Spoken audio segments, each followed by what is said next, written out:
रब दर्द सहण जी आदत दे, या दिल बरखे का हिदायत दे। रब दर्द सहण जी आदत दे, या दिल बरखे का हिदायत दे। जिए मूंखे हूर वारे न, जिए मूंखे हू आज़ारे न, जिए मूंखे हूर वारे न, जिए मूंखे हू आज़ारे न।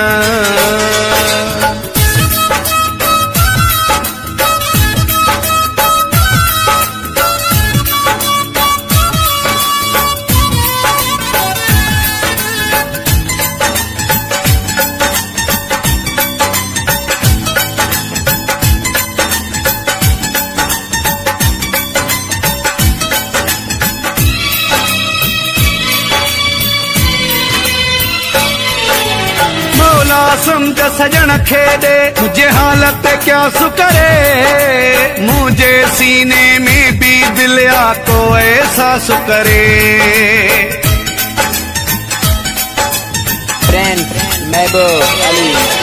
मौला समझ सजन खेदे मुझे हालत क्या सुकरे, मुझे सीने में भी दिल को ऐसा सुकरे। मुख्य मोहब्बत बदले मोहब्बत दे, या दिल बरखे का हिदायत दे। जिए मूंखे हूर वारे न, जिए मूंखे हू आज़ारे न, जिए मूंखे हूर वारे न, जिए मूंखे हू आज़ारे न।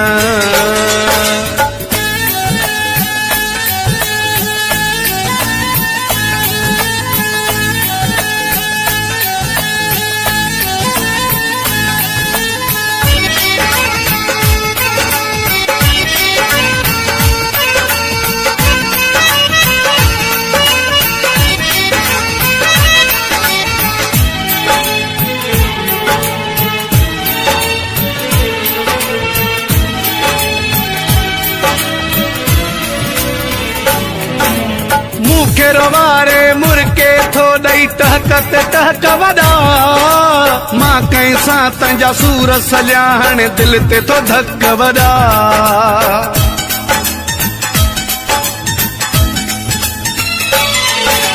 मूंखे वारे मुरके थो दई टहकत टहक वदा, मां कैसा तंजा सूर सजाहण दिल ते तो धक वदा।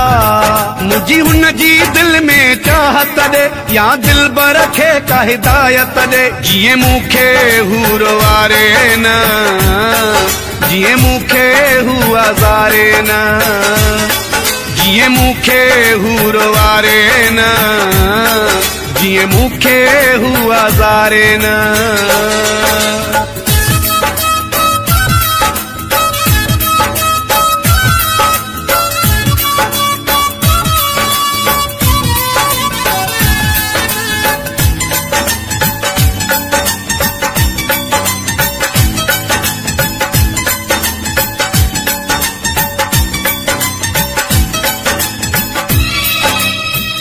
मौलाई रसूल बख्श डांडियो। मंगराया जथो अर्ज कया मालिक मुझो अघा, दिल बर माथी हिकु थी वञो मुंहिंजा दाने रखिला। महबूब अली चक्राणी फ्रॉम मेवा जागवान। मंगराया जथो अर्ज कया मालिक मुझो अघा, दिल बर माथी हिकु थी वञो मुंहिंजा दाने रखिला।